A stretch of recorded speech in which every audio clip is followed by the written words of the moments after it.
দেখুন আজকে আমি একটা নানপুরি বানাবো, আর ইনস্ট্যান্ট নানপুরিটা বানাবো, মানে কোনো কিছু ঝামেলা রাখতে হবে না, ঝামেলা ছাড়াই। দেখুন ময়দা নিয়ে নিয়েছি আমি 1-2 বাটি, তার মধ্যে একটু চিনি আর একটু নুন দিয়ে দিলাম। নুন দিয়ে এবার কী করবো, মাঝখানটা সুজি দিয়ে দিয়েছি। দেখুন এখানে 4 চামচ আমি সুজি দিয়ে দিলাম, বড় চামচের 4 চামচ, যে চামচে ভাত খায় সেই চামচে দিয়ে এবার মাঝখানে ফাঁকা করে একটু টক দই দিয়েছি, আর একটু বেকিং পাউডার দিয়েছি, আর একটু বেকিং সোডা দিয়েছি। দেখুন দিয়ে এবার দেখুন সঙ্গে সঙ্গে কত সুন্দর ফার্মেন্ট হয়ে গেল। এবার কি করব, এবার একটু একটু জল দিয়ে ময়দাটাকে ছেনে নিচ্ছি। আমি তো ময়দা দিয়ে করছি, আপনারা এই জায়গায় আটা দিয়ে করলেও করতে পারেন, তাতে বেকিং পাউডারটা একটু বেশি লাগবে। দেখুন আমি এরম এরম জল কাদা কাদা, মানে বেশি সফট একদম করে মাখবো, একটু উপর দিয়ে তেল দিয়ে এবার মেখে রেখে দিচ্ছি। তার সঙ্গে আমি একটা তরকারি করছি, যেটা সবাই ভালো খাবে আর ভালোও লাগে। দেখুন তেল দিয়ে দিয়েছি কড়াতে, তেল গরম হয়ে গেছে, জিরে ফোড়ন দিয়ে দিলাম।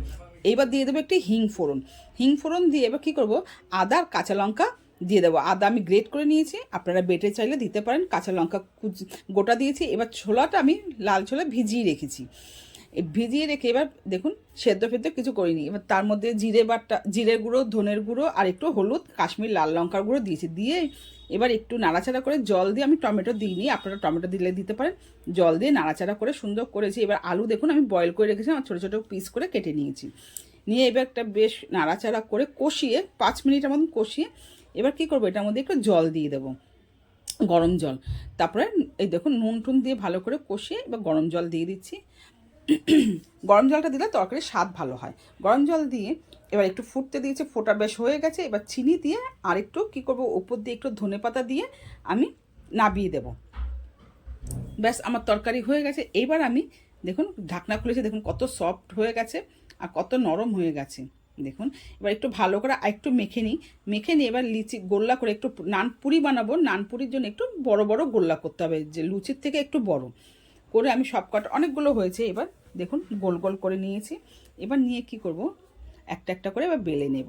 আর একটু পুরিটা হবে একটু মোটা, যেহেতু নান পুরি তো ওই জন্য একটু মোটা হবে, পাতলা করলে কিন্তু ভালো লাগবে না। তেল বসিয়ে দিয়েছি, তেল বসিয়ে এবার একটা পুরি ছেড়েও দিয়েছি। দেখুন এবার আস্তে আস্তে ফুলবে, চটপট হবে না কিন্তু, একটু সময় দিতে লাগবে। দেখুন ফুলছে, এবার উল্টে দেব। দেওয়ার পর দেখুন কত সুন্দর ফুল একদম গোল হয়ে গেছে। আমি এরকম করে সব এক এক করে ভেজে নিয়েছি। ভেজে নিয়ে এবার আমি কি করব, দেখুন কত সফট হয়েছে, কত জালিদার হয়েছে, দেখুন কত সুন্দর হয়েছে ভিতরটা। এবার থালে আমি একটা প্লেটে পরিবেশন করে নিলাম তরকারি আর পুরি।